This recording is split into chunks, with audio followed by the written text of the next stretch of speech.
What's with this plain-looking dish?" Jim's wife Annie, with a mocking laugh, stirred the stew with a spoon. She didn't bring it to her mouth. It's as if she's just toying with it. Jim's face turned red as he clenched his fists, looking at Annie. I was a mix of anger towards Annie and worry for Jim, confused and unsure of what to do. But then, a person who suddenly appeared made Annie freeze.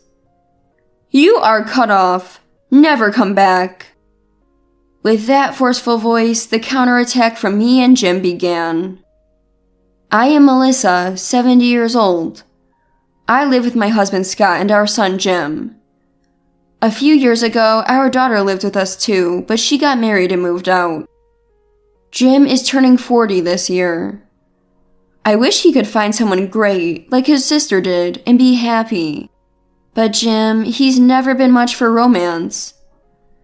I'm not exactly a ladies' man.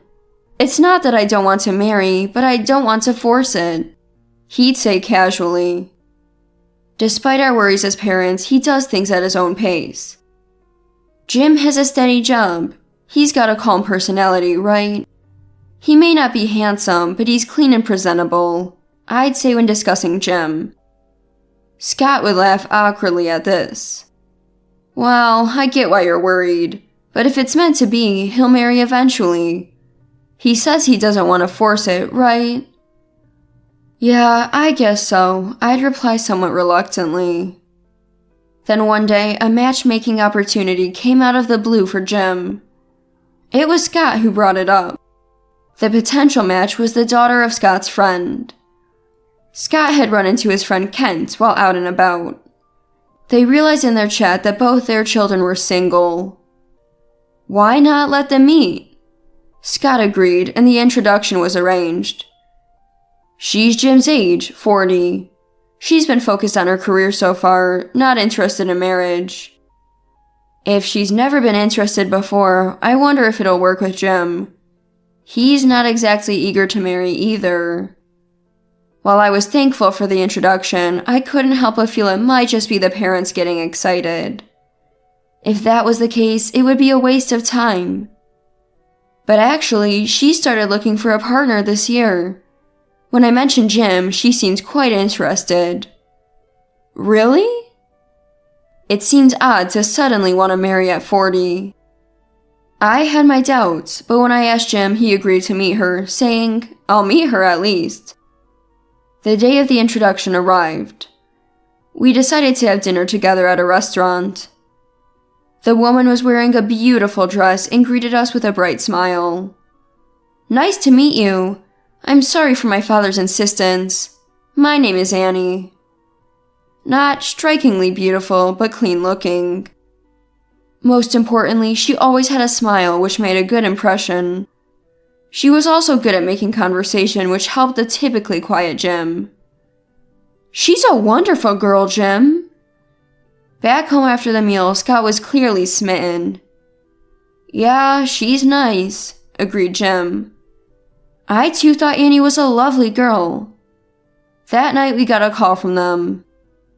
Annie likes Jim, so we were thinking maybe they could date with marriage in mind. That's wonderful. Jim feels the same way. And so their relationship began. Things seemed to go smoothly, and within a month they started talking about marriage. Annie began visiting our home during their courtship. There were a few concerns, but things progressed well, and 3 months after their meeting, they got married. We all laughed about the quick marriage, but I think that was when I should have realized something. Marriage changes people. This is true for both men and women, but with Annie, the change was striking. Melissa, I'm taking this with me. After marrying, Annie would regularly visit our house and take home the food I had prepared. This happened occasionally before they were married. Annie, like I said before, it's a bit, to just open the fridge without asking. Oh right, you mentioned it was embarrassing. Don't worry about it. It's messy, sure, but we're family, so it's fine. Annie would say, brazenly rummaging through. Once or twice was bearable, But soon her visits increased from monthly to weekly, and now it's every 2 or 3 days. She'd even take the dinner I'd prepared for that day. Annie, could you maybe give us a heads up next time? Like, when you're planning to come over? If we knew she was coming, we could prepare. That's what I thought when I said it. But Annie just looked at me blankly. I can't tell. It depends on how work goes and how I feel. I might plan to come in the morning, but then feel like eating out in the evening. Such a free spirit. According to Jim, since getting married, Annie hardly ever cooked. Maybe she's not good at it. Jim and Annie both work, so maybe she's just too busy. Trying to be helpful, I offered, if you want, I can come over and cook. Just tell me what you want and I'll do my best. I thought it was better than her just taking food without asking, but that didn't go over well. Annie glared at me, slamming a plastic container down on the table. What is that? Such a condescending attitude. Just because you can cook a little, you think you're so great. I'm sorry, I didn't mean it like that. Never mind, if you're going to be such a hassle, I don't need your food. Excuse me. Annie? I called out, but she left, stomping loudly. After that, Annie stopped visiting our house. Did I do something wrong? When I mentioned it to Scott, he sighed, looking troubled. Well, you probably said it wrong. To upset sweet Annie like that. Sweet? Scott said that, and I had thought so too when I first met her. But Annie changed over time. She stopped pretending around me. No more smiles, only sighs and even eye rolls in my presence. Maybe that's just who she really is. She once laughed and said, Melissa, you're like a typical grandma. I can't believe I managed to keep my cool. Strangely, she remained nice in front of Scott. I always hear about Scott from my dad. She'd say a whole octave higher, giggling. Scott was clearly pleased, smiling. She's really a good, honest girl. So when I brought up Annie's behavior, it was seen as mere jealousy. Maybe when things cool down, she'll come over again and you can apologize then. Annie will understand. But why should I be the one to apologize? While I nodded silently, agreeing with Scott, Annie didn't show up for another 2 months. During this time, Jim, who had been busy with work and seeing less of Annie, finally came to visit. I was shocked when I saw him. Jim, what happened to you? Jim, who used to be on the plumper side, had lost a noticeable amount of weight. It's okay, just been busy with work, he said with a weak smile, but he never used to lose weight no matter how busy he was. Are you eating properly? It's a hassle to prepare food. I've just been snacking on bread. Bread? Doesn't Annie care seeing Jim like this? She supposedly had a job with relatively flexible hours. Doesn't Annie say anything? She seems busy too. His detached way of speaking was concerning. Busy? Her own husband is like this, and she says nothing. I grabbed Jim's hand and he trembled. Then he slumped into a chair, looking like he might cry at any moment. Jim? Mom, the truth is... Jim began to slowly open up. I covered my mouth in shock at his story. That's unforgivable. I was trembling with anger. I didn't want to worry you, but I feel relieved now. Jim managed a small relieved smile. What do you plan to do now, Jim? I think I want a divorce. I even talked to Dad about it, but he said I'm just immature. Scott's being deceived by Annie. It sounded like something Scott, who doesn't know Annie's true nature, would say. I had to expose Annie for who she really is. But first, we need to get your health back. Take this with you. Can you come over tomorrow? Yeah, thanks. From that day, Jim started stopping by our house every day after work. At first, he hardly ate, but gradually, he started eating more. I wish he'd eat more. Maybe he likes stew, his favorite since he was little. Jim always had a favorite dish. This stew. It takes about a week to prepare due to the slow cooking. I hadn't made it recently because it's a bit of a hassle. I hope he'll eat it. I gazed at the pot full of stew, filled with hope. A week later, when the stew was ready, I called Jim, and I could hear his joy over the phone. He happened to be off work that day and said he'd come right over. I waited leisurely for Jim. An hour later, I heard the front door open. Jim! I stood up to greet him. But it wasn't Jim who walked in. It was Annie. Annie, what are you doing here? Long time no see. Annie smiled, looked around, and laughed. As always, you seem to have a lot of free time. What brings you here today? Oh, Jim seems happy about something. When I asked, he mentioned something about a special stew. Thought I might as well have some too. Annie walked over to the stove and opened the pot's lid. Is this it? Yes, that's it. As I responded, Annie laughed and said, What's this? Way too much. While I was puzzled, Jim burst in with a rush. Annie, cut it out. What? This is what Jim was so excited about, right? I just wanted to see what it was. That's okay, right, Melissa? I, prompted by Annie, poured some stew into a bowl and handed it to her. Annie slowly brought the spoon to her mouth, then laughed mockingly after swallowing. What's this blandish? Annie? Come on, it's tasteless. The vegetables are too soft and it looks unappealing. Jim, this is what you were looking forward to?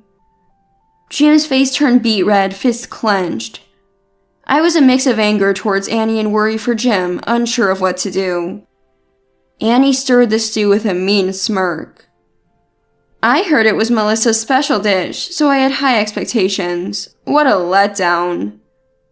What's a letdown? The next moment, a figure appeared in the kitchen, making Annie freeze. Scott?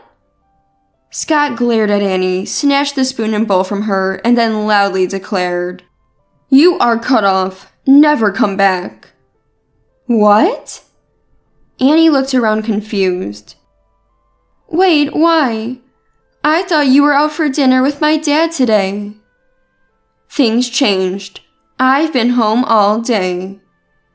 Annie looked momentarily caught off guard, then frowned and covered her face. I'm sorry. I've been feeling cold for Melissa and Jim lately and just said things I didn't mean. Annie continued, her voice quivering, making excuses to Scott. I came today looking forward to it for myself. I requested fancy dishes, but Melissa made this plain food, as if to say I don't deserve better. How could you keep lying like that? I never said I made this for you. See, she's saying I deserve such a dish. Annie started crying loudly as if to deceive. Scott moved in front of Annie and said quietly, Melissa made this as harassment for you? Yes. Annie nodded, still covering her face. Scott took a deep breath and shouted, Don't lie. Melissa made this lovingly for Jim, for his health, because he has been wasting away because of you. Annie looked up at Scott, tears absent. It's my fault? Yes, it is. You... Scott, calm down. I interjected, soothing an angry Scott. Annie's been busy, right? Looking for a next partner. I said with a smile, and Annie glared at me, twisting her mouth in disbelief. Jim's salary wasn't as much as you expected, so you've been busy looking for your next marriage prospect, right? Annie quickly looked at Jim. Yes, this was the story I heard from Jim that day. Apparently, Annie was terribly disappointed when she learned about Jim's salary soon after they got married. And she said to Jim, there's no point in being married like this. It's not my fault if Jim was a disappointment. I thought he was in a better position. That's no excuse for cheating. Annie laughed mockingly and crossed her arms. I haven't done anything yet. You have no proof, so stop making false accusations. We have plenty of proof, I said. What? Annie looked at Jim, who nodded firmly. You might not know this, Annie, but I've been working from home in my room. What? Annie's face drained of color. She didn't know because they had stopped talking. Jim had been working from home for a while. Annie, unaware, had been busy pursuing affairs.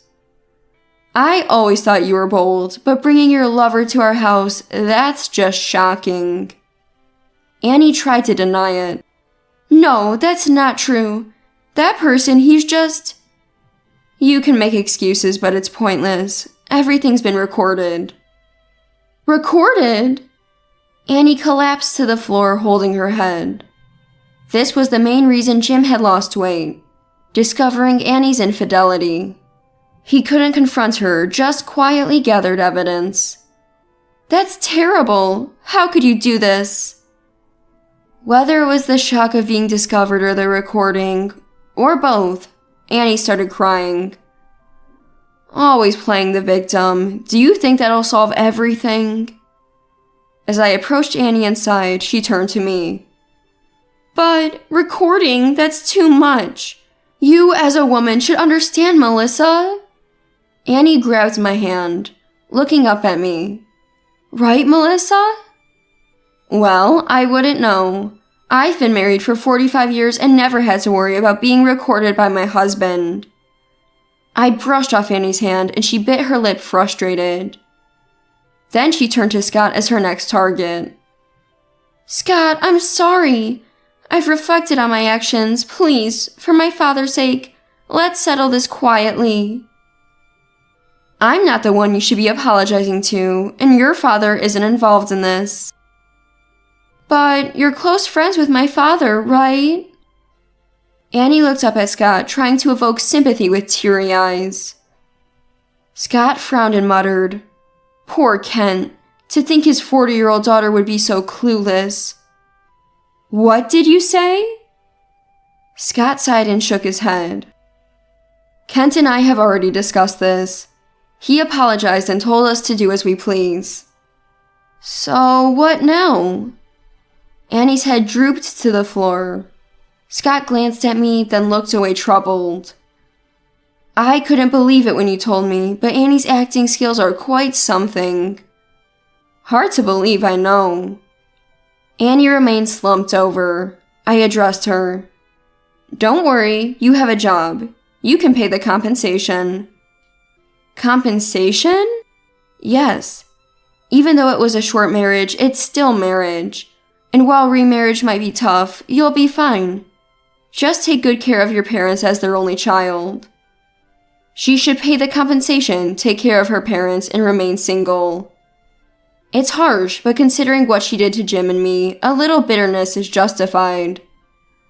Annie was too stunned to even lift her head from the floor. Oh, and one last thing. Jim just got promoted. His salary's going up next month. Might not meet your standards, though. Really? This news made Annie quickly raise her head. Perhaps the thought of Jim's impending promotion, despite their planned divorce, was upsetting to her. Annie was muttering something under her breath, tears streaming down her face. Guess I'll have to leave it to Kent then. Scott contacted Kent, asking him to come pick up Annie. Kent arrived shortly to take her away. Enough, come on. Annie, stop it. No, Daddy, do something. I still want Jim. You're friends, right? Tell him, please. Annie was screaming in near hysteria. It was unfortunate for my husband's friend who had to handle this, but it was necessary. It's all your fault. You've even troubled my friend. You still don't understand what you did. I won't help you anymore. But Dad, I'm sorry, please. Annie continued to cry and scream until the very end, and my husband's friend repeatedly apologized to Scott and us before leaving. After Annie and her father left, Scott apologized to both me and Jim. I believe she was a good, respectable woman because she was Kent's daughter. I should have listened to you more. I'm sorry. Given Annie's convincing act, I could somewhat understand Scott's feelings. But I wish he had believed us. Yes, it's important to listen first. Of course. He promised to be more attentive in the future, so we decided to forgive him. Later on, Jim and Annie divorced. Annie opposed it strongly, but Kent's friend persuaded her. Annie quit her job and is now working at a B&B in the mountains, living in as a helper. It's a traditional place with strict yet warm-hearted people, and Kent's friend hoped this environment would change Annie. She calls daily, crying and wanting to come home, but somehow he's managing to encourage her. Jim is back to his old self, not much interested in women, and working at his own pace. He's regained his former health and looks well. I may not have understood the benefits of marriage, but I've reappreciated the value of family. His words made me feel a bit bashful. Both my husband and I have learned to listen more to others. Whether Jim finds someone in the future is unknown, but we decided not to interfere unnecessarily. As long as Jim is happy, that's what matters most.